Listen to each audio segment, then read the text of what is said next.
It's terrible that after 50 years it is behind closed doors. And I've no intention. Now I've started to stop now. I'm determined to put an end to this. Terrible. The room did not erupt when the executors spoke. It fell silent. That was what made the moment terrifying.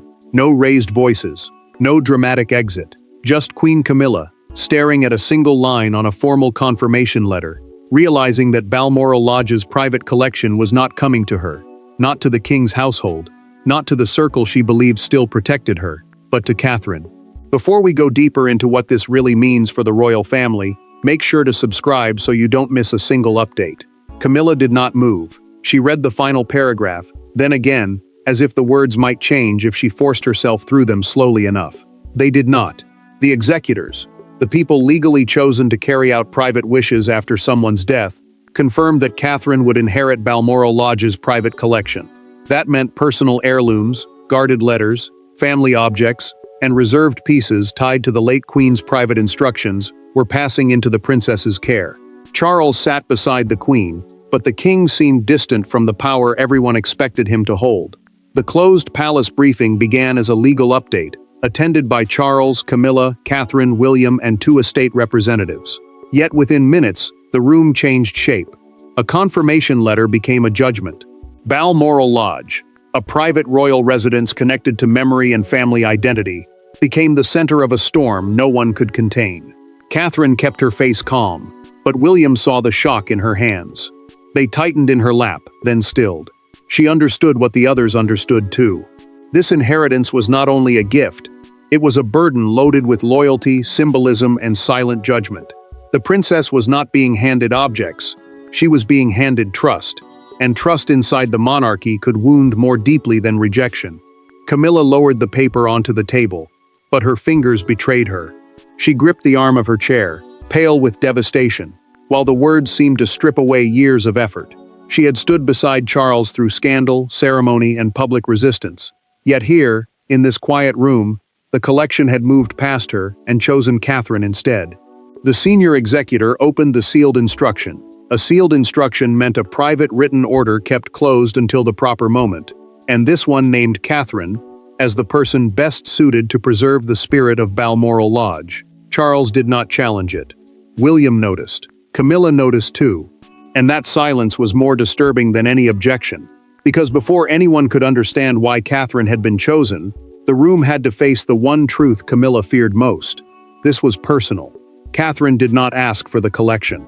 That made the inheritance more painful for everyone else. She sat with her hands folded, trying not to look victorious, trying not to look afraid, while Queen Camilla watched the room quietly rearrange itself around the future queen. In that silence, status became secondary. Bloodline, loyalty, memory, and trust became the real currency. Catherine had earned her place at Balmoral Lodge in silence, not spectacle. She had arrived there over the years without demanding attention, had listened more than she spoke, and had treated the old rooms as if they carried voices no one should disturb. Balmoral Lodge, a private royal residence tied to family memory rather than public ceremony, mattered because it held the monarchy's softer history. It was not about crowns. It was about who could be trusted near the things grief had left behind. Camilla understood that better than anyone, and that was why the blow cut so deep. The queen consort had believed the private collection was more than objects locked away from the world. To her, it meant acceptance, recognition, a final place inside a family story that had not always opened its doors easily. She had stood beside Charles through public doubt and private coldness, but now the decision suggested that being closest to the king did not mean being closest to the monarchy's heart. Catherine felt the cruelty of it before anyone named it. She glanced toward Camilla and saw the queen's face harden, not with simple anger, but with humiliation. The princess knew at once that the inheritance had made her a target. She had gained something she never chased, and that made the wound worse. Sympathy pulled her one way. Duty pulled her another. She could not reject the collection without insulting the trust behind it, but accepting it meant standing in the place Camilla thought would one day be hers. Charles shifted in his chair, and William noticed the movement. The king had known the collection was protected from ordinary palace influence, meaning it could not be easily controlled by staff, committees, or even royal pressure.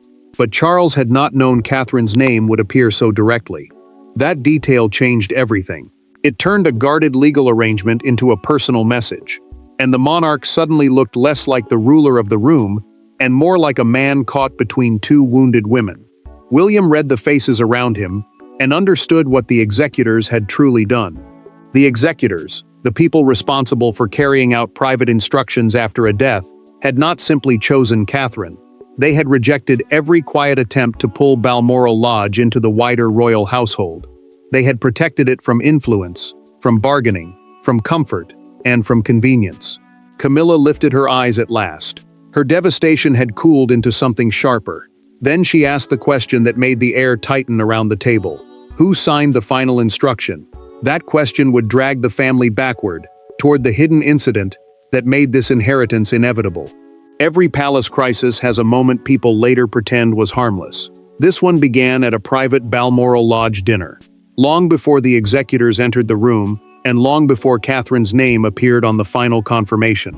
It was a small evening, a quiet gathering, a family table dressed in tradition. But one sentence spoken beside the fire changed how the collection would be protected forever. Camilla remembered that dinner differently from everyone else. She remembered the stillness after dessert, the guarded faces, and Charles sitting beside her with the tired patience of a man who wanted peace more than truth. The Balmoral Lodge candlelight dinner, a private family meal held inside the royal residence, mattered because it exposed a battle no one had dared name. The private collection was no longer just family memory. It was becoming a test of who had the right to guard the monarchy's soul. Catherine had not entered that evening looking for influence. She listened while Camilla spoke about unity, saying the collection should be reorganized under the king's household so it could serve the family as one. The king's household meant the official team and private staff who support the monarch's work and personal affairs, and placing the collection there would have brought it closer to Charles's control. To the queen, that sounded practical. To Catherine, it sounded dangerous. Camilla watched the princess answer with careful calm, and the queen consort felt the challenge immediately. Catherine said certain personal objects should remain untouched, protected from court politics, and kept away from any struggle for image or acceptance. She did not raise her voice. She did not accuse anyone. That restraint made it worse. Camilla saw it as quiet defiance, a soft refusal dressed as respect, and Charles sensed the room tighten before anyone else spoke. Catherine left the dinner unsettled. She had seen how quickly memory could become a prize, how easily grief could be turned into proof of belonging. The princess did not want control of Balmoral Lodge, but she feared what would happen if the collection became part of palace bargaining. William later noticed her silence during the drive away, and he understood that something at that table had stayed with her. The executor present that night later recorded Catherine's exact words in a documented account attached to the estate file. Some things survive only if no one tries to possess them. That sentence did not vanish. It traveled quietly into the sealed instruction, giving the final decision its emotional spine. Catherine's inheritance was not born from ambition. It was born from a moment when she protected what others wanted to absorb. Camilla would not learn that detail until much later, when the confirmation letter had already wounded her. But when she did, grief sharpened into something far more dangerous. The past was no longer buried in Balmoral's quiet rooms.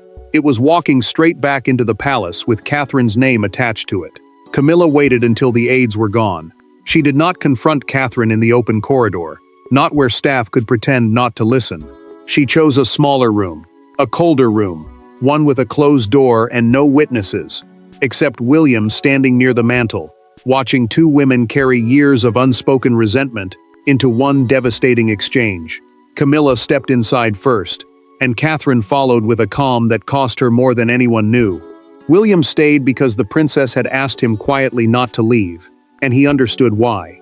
A private sitting room, meaning a small family room used for personal conversations rather than official meetings, mattered because no palace language could soften what was about to happen there. This was not protocol anymore. This was pain with no public mask left. Camilla turned before Catherine could sit. The queen consort asked whether anyone in that briefing truly believed the inheritance was fair, whether Balmoral Lodge should pass into the hands of a future queen before the king's own wife had been given the dignity of understanding why. She said the lodge belonged first to Charles's emotional world, to the life he had known long before Catherine entered it, and her voice trembled because the argument was not only about the collection, it was about belonging. Catherine held her ground, but her face softened. She told Camilla she had not sought the collection, had not asked the executors for favor, and had never imagined her name would sit at the center of such a wound. But then the princess drew a breath and said what the queen did not want to hear. She would not apologize for being trusted with it. She could regret the hurt, but she could not reject the duty. Camilla looked at her as though that sentence had closed the final door. The queen said the decision made her feel like a guest in the very history she had spent decades trying to enter. She had married Charles, stood beside the king, endured the cold judgment of the nation, and still Balmoral's deepest memory had turned away from her. Catherine heard the grief beneath the anger, and for a moment, victory looked like suffering. William finally spoke. The prince revealed through a documented estate note he had read that Catherine had once recommended the private collection remain under independent protection, meaning outside direct family pressure and palace control. That detail changed the air.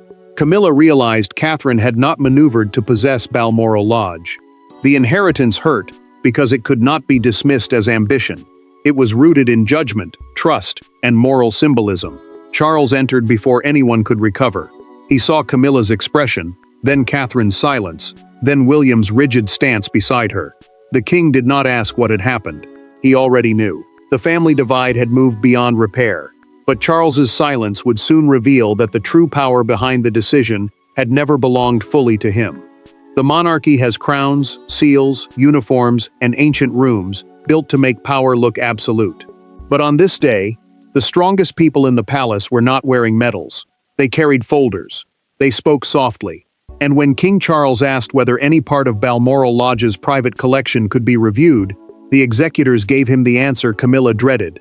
Charles leaned forward, and every person at the table understood what he was really asking. He was not only asking about objects, he was asking whether pain could be reduced, whether dignity could be returned, whether the blow to Camilla could be softened before it became permanent.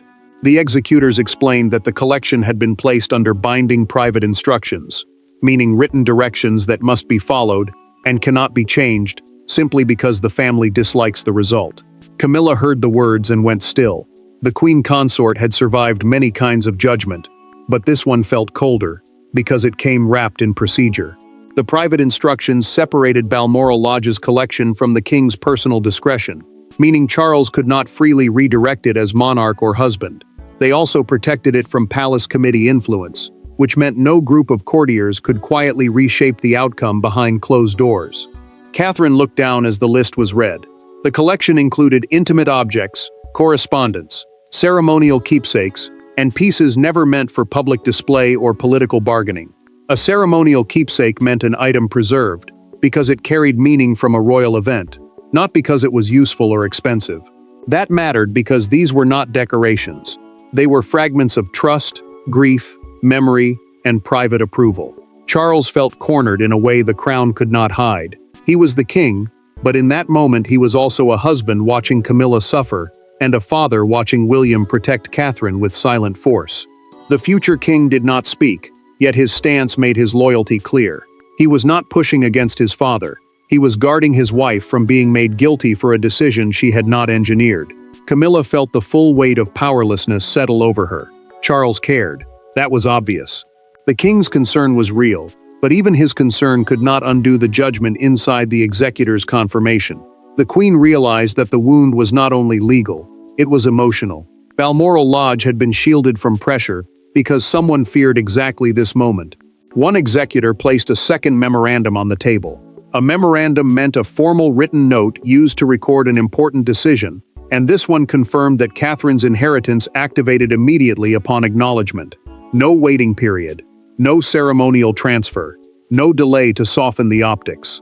Charles picked up his pen, then set it down without signing anything further. That small gesture told everyone the decision was already moving beyond him. Once the palace understood there would be no reversal, the emotional damage moved from private rooms into daily royal life. The first consequence was not a headline, it was a door. A quiet door inside the palace, closing between Queen Camilla and the staff who once moved around her with automatic certainty. No one insulted her. No one challenged her. That would have been easier. Instead, The household adjusted with painful politeness, and Camilla felt the shift before anyone dared explain it. Camilla noticed it in the smallest pause. A senior aide entered with a Balmoral inventory folder, then stopped before placing it in her hands. That pause carried the whole new order. Palace staff had received updated handling instructions for Balmoral Lodge items, and those instructions placed Catherine as the approved custodian. A custodian meant the person trusted to oversee access, movement, and preservation, not merely someone who owned objects. That difference mattered, because it gave Catherine authority over memory itself. The aide lowered his eyes and said the review needed Catherine's approval first. Camilla did not answer. The Queen Consort only looked at the folder, then at the aide, as if both had betrayed her without meaning to. The change reached practical routines almost instantly. Inventory requests, private archives, family loans, and even which rooms certain pieces could enter, now passed through the princess. Balmoral Lodge had not just changed hands, it had changed behavior. Catherine heard what happened later, and the news did not make her proud. It hurt her. The princess had gained power inside a space where another woman had just been wounded, and that truth sat heavily on her. She asked whether Camilla had said anything. When told the queen had left the office without speaking and returned alone to her rooms, Catherine closed her eyes for a moment. Duty had arrived, but it had arrived with sorrow attached. William saw the next layer before most of the palace did. The prince learned through a documented display request that several pieces from the collection had been quietly sought for upcoming royal presentation plans. A royal display plan meant a prepared arrangement of historic items for private or public viewing, often used to support family image and continuity. Those requests were now frozen. Catherine's inheritance had stopped more than access. It had stopped a message others wanted to send. Charles discovered the hardest truth in a separate file. The executors had anticipated pressure and created a written access protocol, naming Catherine as the final private authority. An access protocol meant a set of rules deciding who could see, move, or use protected items. The king read that line twice, and the monarchy around him suddenly felt smaller than the paper in his hand. Camilla's isolation reached its breaking point that evening. She asked Charles whether he had known the palace would begin treating Catherine as guardian of Balmoral's memory. The king did not answer quickly enough, and that silence wounded her more than denial. That question forced Charles into the one conversation he had delayed since the letter arrived. There were no aides in the room, no folders, no executors, no William standing watch, and no Catherine trying to soften the silence. For the first time since the confirmation, Charles and Camilla sat alone with the truth. The crown could not protect them from it. Marriage could not erase it. And love, however real, could not rewrite what Balmoral Lodge had chosen to preserve. Charles looked older when he finally spoke. Camilla sat opposite him, no longer furious in the way she had been before, but wounded in a quieter and more dangerous way. This was a private conversation, meaning there were no palace officials, advisors, or staff present to turn emotion into careful language. That mattered because protocol had protected them for years. Now there was nothing between them but the decision, the silence, and the ache it had left behind. Camilla wanted one honest answer, and the king knew it. He told her he had not created the inheritance, had not written Catherine's name into the final instruction, and had not arranged the confirmation to shame her. But Charles also admitted something that changed the air. He now understood why Balmoral Lodge's private collection had been shielded from ordinary royal influence. Ordinary royal influence meant the quiet pressure that can come from family wishes, palace politics, and the needs of public image. Someone had feared that pressure. Someone had prepared for it. Camilla finally said what she had held back in every room before this one. The inheritance hurt, because it made her feel that the monarchy accepted Catherine's future more completely than it accepted Camilla's past. She had survived judgment, waded through years of cold public feeling, and stood beside Charles when the crown became heavy. Yet Balmoral's private memory had passed to another woman without hesitation. The Queen Consort did not sound jealous then, she sounded tired. Charles removed his glasses and pressed one hand over the document. The gesture was small, but Camilla saw the pain in it. The king could not cover the words, not really. He could not protect her from what they meant. He could only sit there, husband and monarch at once, trapped between love and legacy. Camilla asked whether Catherine had been chosen because she represented continuity without controversy. Charles did not deny it. That silence became the answer. Catherine carried the future with less damage attached to her name, and Balmoral Lodge had chosen the safer vessel for its memory. Charles then said the sentence Camilla feared but needed to hear. Catherine had to be allowed to carry the collection without being punished for being trusted. Camilla did not forgive the decision. Not fully, but she stopped fighting it. And yet private surrender could not stop the public from turning one inheritance into a national judgment. By morning, the private pain had become public theater. The palace could control statements, but it could not control the meaning people placed on Catherine's inheritance. Outside Buckingham Palace, phones lifted, voices rose, and one newspaper front page turned a family decision into a national verdict. The headline was simple. The image was devastating. Catherine in calm profile, Camilla behind her, Balmoral between them. Camilla saw the front page before anyone could warn her. The newspaper lay beside her breakfast, bold and merciless, with the words, "Balmoral Trust passes to Catherine," stretched across the top. A trust meant a legal arrangement where certain property is protected and managed according to written instructions. And this one mattered because it made the inheritance feel official, guarded, and impossible to dismiss as palace gossip. The Queen Consort folded the page once, then left it beside her tea without drinking. Catherine watched the coverage from another room, and the praise did not comfort her. Broadcasters were already framing the story as more than inheritance, calling it a symbolic transfer of emotional guardianship inside the monarchy. Emotional guardianship meant being seen as the person trusted to protect family memory, not just hold valuable things. That mattered, because it placed the princess in a role the public could understand instantly. Camilla had proximity to Charles, but Catherine now seemed to have custody of legacy. The crowd outside Buckingham Palace grew through the morning. No one shouted in anger. No one stormed the gates. That made it stranger. People gathered with phones raised, reading headlines aloud and speaking in low voices, as if a private family wound had become a national sign. Catherine's name moved through the crowd like a promise. Camilla's name moved through it like a wound that everyone could see but no one knew how to heal. A former royal correspondent sharpened the moment during a live broadcast. He spoke from a studio desk, looking directly into the camera, and said, "This is not about objects. This is about who the family trusts with memory." A royal correspondent meant a journalist who follows the monarchy closely and explains palace events to the public. His sentence gave the nation a simple frame, and once that frame settled, the palace could not pull it back. Camilla heard the quote later and closed her eyes. The Queen Consort had feared rejection in private, but now the world was giving that rejection a language. Catherine heard the same quote and felt the pressure deepen. The princess was being called the keeper of Balmoral's quiet legacy, and she knew every decision she made from that moment forward would be judged as proof of whether the trust had been deserved. Charles understood the danger before the afternoon statement was drafted. Denial would look weak. Silence would look cruel. The palace needed acceptance, but not surrender. And so the final meaning of the inheritance would not be decided by headlines, but by what Catherine and Camilla did next. In the end, Balmoral Lodge did not crown a winner. It exposed a truth. Catherine inherited the collection, but Camilla inherited the wound. Charles inherited the silence between them. William inherited the responsibility of protecting what came next. And the monarchy, stripped of ceremony for one rare moment, revealed that its deepest power was never gold, land, or title. It was trust. Catherine arrived knowing the moment would follow her for the rest of her royal life. Camilla stood nearby with Charles, and William remained close enough to protect the silence without breaking it.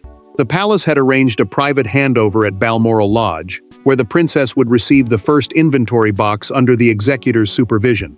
An inventory box meant a carefully recorded container holding listed items from the collection, and this one mattered because it marked the first physical transfer of responsibility. Charles had insisted there would be no cameras. The king understood that ceremony would make the wound look like theater, and Camilla understood it too. A private handover, meaning a transfer witnessed only by those directly involved, protected the dignity of a family already bruised by public judgment. Balmoral Lodge had never been only a place. It had become a test of whether the monarchy could honor memory without turning pain into performance. Catherine placed both hands on the box before opening it. She did not rush. She did not smile. The princess looked moved because she knew she was not receiving possessions. She was receiving duty. William watched her carefully, and the prince saw what others might miss. Catherine carried the weight without pride. and that made the verdict even clearer. Camilla watched in pain, but she did not interrupt. The queen consort's restraint became the first sign that she accepted the decision, even if acceptance did not heal the wound. She had wanted recognition from the deepest rooms of royal memory.